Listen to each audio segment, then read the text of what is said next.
Bon, je reviens des toilettes. J'ai été faire une certaine commission. C'est un début un petit peu gênant. Bref, on commence. Bon les gars, en fait, on va faire aujourd'hui une vidéo. Alors salut tout le monde, c'est Franck, je suis de retour aujourd'hui. On se retrouve pour une nouvelle vidéo spéciale. Vidéo spéciale parce qu'on va retracer, parce que là maintenant que je vais plus en cours, parce que pourquoi? Bon, je pense que vous le savez pour la plupart d'entre vous. Hein. Voilà, maintenant je vais plus en cours, bon bah je suis entre guillemets chômeur si je puis dire. Donc du coup, bah, on va retracer, on va retracer justement mon histoire scolaire. Voilà, je vous raconterai après pourquoi, ainsi de suite, comment ça se fait que je fais plus en cours. Et puis vraiment, on va commencer mon gars. C'est parti frère. Le jour où je me suis perdu. Déjà de base, faut savoir que moi j'étais dans le lycée campus de Coulommiers pour ceux qui me croient pas. Voilà, j'ai le t-shirt, voilà. Il date de 2019 si je ne dis pas de bêtises. Coulommiers et du coup au fait, bah, c'est simple en fait. On ressortait des cours, tout était nickel chrome, tout ça. Moi du coup j'avais fini en avance. Du coup qu'est-ce que je fais? C'est simple. Du coup je suis sorti. Et je me suis dit, tiens, bah, écoute, je vais essayer de traîner, ainsi de suite. Je retraînais 1 heure et tout ça. Je me pose, je m'assois sur mon téléphone. Je me pose. Mais quand je dis je me pose, c'est-à-dire je me pose, j'étais posé là. J'étais posé l'endroit là où le bus était censé arriver. Et au fait, vous savez quoi? Bah, c'est qu'au fait, le bus, bah, il est jamais arrivé, en fait. Voilà. En tout cas, de ce que moi j'en ai déduit, de ce que moi j'ai vu, en fait.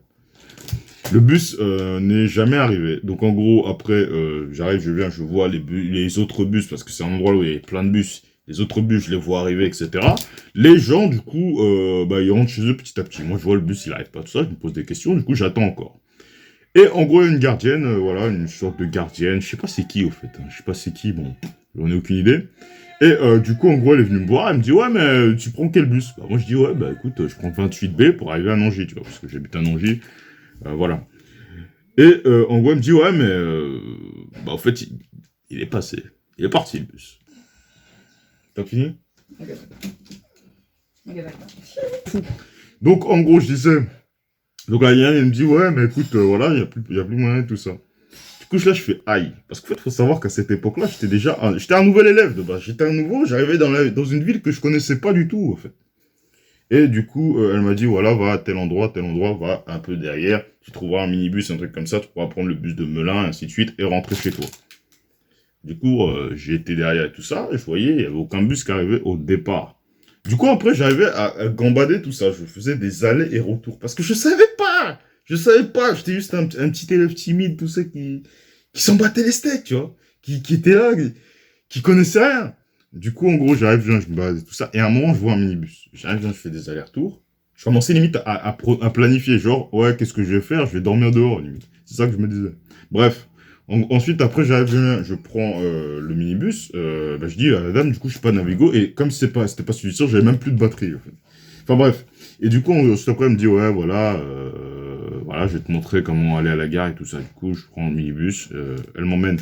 Elle me permet justement d'aller à la gare et tout ça. J'arrive à la gare de Coulommiers et après de là, je vais jusqu'à Paris et je croisais ma mère et tout. Mais du coup, j'ai eu une grosse frayeur parce que je croyais que j'allais finir SDF.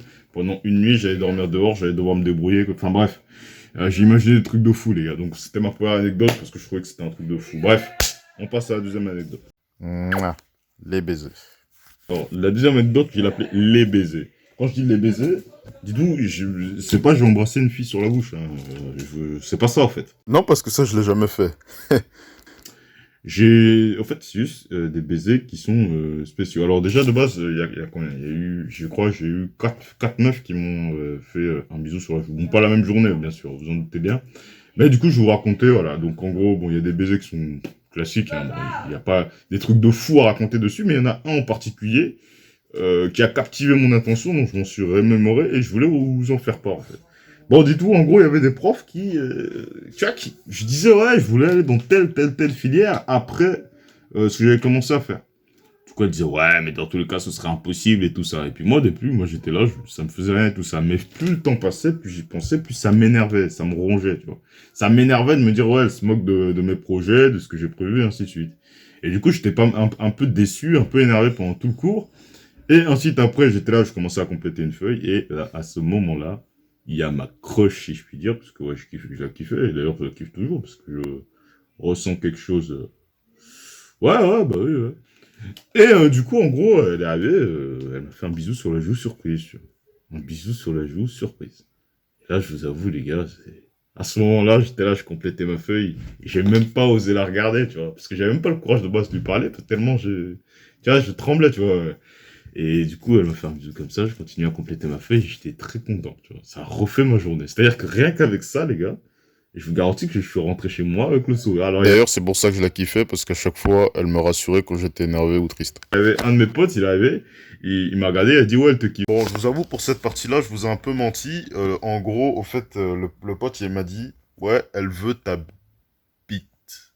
Ah, c'est ça qu'il m'a dit, frère. Je vous assure, c'est vrai. Ouais, je dis ouais, je sais.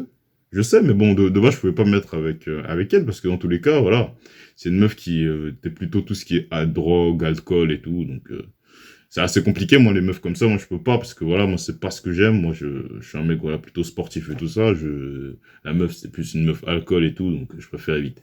Voilà, donc c'est vraiment une anecdote qui m'a marqué, et je sais pas, peut-être je m'en souviendrai toute ma vie, j'en sais rien. Voilà. Les câlins. Ensuite, après, la dernière anecdote, j'ai l'appelé, ou l'avant-dernière, ça dépendra du temps de la vidéo, j'ai l'appelé câlin. Câlin, pourquoi? Ouais, je vous explique, en fait. C'est une anecdote de fou. C'est-à-dire qu'en fait, dites-vous, il y avait une fille aussi que je kiffais quand j'étais en cinquième. Elle me prenait H24 dans les bras. À chaque fois, elle venait comme ça, elle me prenait dans les bras et tout. Bon, du coup, moi, à cause du sucre, moi, je me bats les steaks. Je me bats les steaks et tout. Mais un jour, sa pote, que je connaissais pas, elle a commencé à faire la même chose. Un jour, elle m'a fait un câlin comme ça. Moi, je dis, bon, écoute, vas-y, câlin et tout ça. Et un jour, la pote à la meuf, m'a fait encore un autre câlin et j'avais deux potes qui étaient derrière moi. Et frère, qu'est-ce qu'ils ont fait? Tiens, quand tu fais un câlin, t'es là, t'es comme ça, t'as les mains qui... Voilà, bref, vous connaissez. Eux, ils arrivent, genre, c'est malin, ils arrivent, ils essaient de descendre ma main, genre, pour que je touche son fessier. Du coup, ils descendent ma main et tout, ils descendent, ils descendent. Et en fait, j'étais même pas concentré à faire un câlin ou quoi, non, j'essayais de me battre pour pas toucher. Parce que, je vous assure que si j'aurais touché, non, je vous garantis, j'aurais eu des problèmes. J'aurais eu des problèmes de fou. En plus, sa grande sœur, non, j'aurais eu des problèmes de fou. Ils étaient, non, là, c'est un truc de fou, frère, c'est un truc de fou. Le magnifique retournement de situation. Ça, c'est une anecdote, c'est même pas moi qui l'ai vécu, ça vient même pas de moi, c'est quelqu'un d'autre. J'ai vu ça sur les réseaux, j'étais obligé de partager. Dites-vous, c'est l'histoire d'un prof. Un prof qui aimait pas un élève. Il aimait pas l'élève. Pourquoi? Parce que l'élève arrivait, réussissait. Vous savez, le genre d'élèves qui n'ont même pas besoin de réviser, ils révisent pas, ils ont des bonnes notes. En gros, l'élève était comme ça. Et le prof dans sa matière, il appréciait pas l'élève parce qu'il dit ouais mais il bosse pas et il a des bonnes notes, ça m'énerve, tu vois. Et du coup, en gros, il y avait un examen, il ne fallait pas parler. T'avais pas le droit d'ouvrir la bouche, sinon sanction zéro direct. À un moment, l'élève en question, là, il fait tomber son stylo. Il fait tomber son stylo, truc de fou. Il fait tomber son stylo. Il fait tomber son stylo un petit peu loin, tu vois. Mais il l'a pas fait exprès, t'as vu. Et il avait pas vraiment complété sa feuille. Il avait pas complété son test. Et du coup, en gros, l'élève, il voulait demander au prof, justement, pour aller ramasser son stylo. Mais le prof, vicieux qu'il était, il le regardait en mode, si tu me demandes, je te mets 0, t'as vu. Alors que le mec, il a juste fait tomber son stylo. Du coup, résultat, tout le test, l'élève ne pouvait pas ramasser son stylo, parce que sinon il allait se ramasser une sanction. Et du coup, il s'est mangé un 0. Et du coup, le prof a gagné sur ce coup-là. Mais l'élève, il n'en est pas resté là. Il avait tellement la haine contre le prof, il était tellement énervé de voir qu'il se mange une sale note à cause du prof, et qu'il a loupé son test, que du coup, il a essayé il a fait des recherches. Il a fait des recherches sur Google. Il est parti sur Google. Il a fait des recherches sur le prof. Et après, il a pour essayer de trouver des dossiers compromettants. Il a trouvé des dossiers compromettants sur le prof. Parce qu'un prof comme ça, on est d'accord, hein, un prof vicieux comme ça, il a forcément des dossiers compromettants. Il est arrivé, il a trouvé des dossiers compromettants. Il a envoyé ça à l'école. Et du coup, le prof, après, s'est fait virer. Voilà. Donc, j'ai trouvé que en fait, c'est une masterclass qu'il a fait l'élève.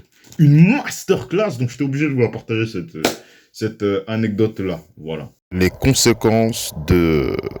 Ouais, non, je vais pas dire le mot pour le coup. Tiens, je vais vous partager une dernière anecdote, l'anecdote la plus énorme qui m'est arrivée à moi.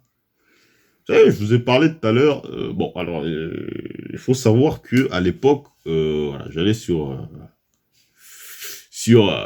Peggy 18. Et au fait, un jour, c'est arrivé aux oreilles de deux potes à moi, voilà, deux potes filles à moi, voilà, qui ont eu l'info. Et du coup, voilà, j'étais très gêné à ce moment-là. Bon, bref, ils ont eu l'info. Du coup, ensuite, après, à ce moment-là, voilà, en fait, je dis-vous, j'étais en CAP. En CAP, on était dans la même classe pendant 2 ans.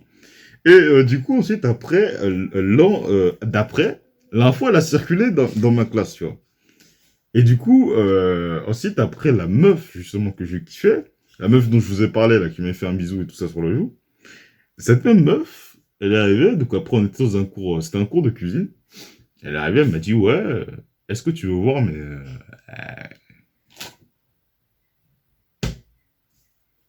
Alors, moi, déjà, j'arrive, je regarde, je me retourne comme ça. Je réalisais pas, en fait. J'avais l'impression que c'était un rêve, j'avais l'impression qu'on m'avait pranké, j'avais l'impression qu'on m'avait... Je réalisais pas. Et comme c'était pas suffisant, elle n'a pas fait ça solo en mode. Il y avait sa pote qui était juste à côté. Alors moi, je racontais ça à ma cousine et tout. Elle m'a dit, ouais, mais du coup, ça voudrait dire que si elle a fait ça à côté de sa pote, c'est qu'elles ont certainement fait un pari en mode. Ouais, de lui montrer, voilà. Parce qu'elle voulait me montrer ses nichons quand même. Enfin bref, et du coup, ouais, du coup, moi, j'ai dit non et tout. Et après, après ça, donc après, j'ai quitté le cours de cuisine. Je suis arrivé, je me suis retourné. Je vous dis, les gars. Je suis arrivé dans le bus. Je suis arrivé dans le bus et je suis là, je regarde mon pantalon et je vois que je me suis spermé dessus. Tellement tellement c'était dur. J'ai spermé sur... J'ai jamais été en érection comme ça de toute ma vie, frère. Donc c'est pour vous dire que quand vous allez sur des... Déjà n'allez même pas, frère, parce que moi j'ai arrêté d'aller sur ce genre de site, mais évitez parce que vous savez pas ce qui peut vous arriver derrière et c'est chaud. C'est chaud, t'as vu? Moi, il m'arrive un truc comme ça, c'est un truc que j'aurais jamais cru qu'il me serait arrivé, un truc comme ça. Voilà, je me retrouve à spermer dans mon pantalon, c'est vraiment dégueulasse, tu vois. Et voilà, voilà, et voilà. Donc voilà, dernière anecdote. Voilà, donc bon, là, j'espère que cette vidéo vous aura plu, j'espère que les anecdotes ont quand même été intéressantes. N'hésitez pas à me donner des idées de vidéos, parce que je suis en panne en ce moment d'idées de vidéos et tout ça. Et voilà, n'hésitez pas à me donner des idées, n'hésitez pas à me suivre sur mes réseaux sociaux qui sont dans la description, Snapchat, Instagram, TikTok. Et puis voilà, bref, n'hésitez pas à lâcher des commentaires, n'hésitez pas à partager cette vidéo à tous vos potes qui ont des anecdotes et tout ça en cours, n'hésitez pas à les mettre dans les commentaires. Et puis moi je vous dis à la prochaine pour une nouvelle vidéo encore plus lourde que celle-ci. Salut.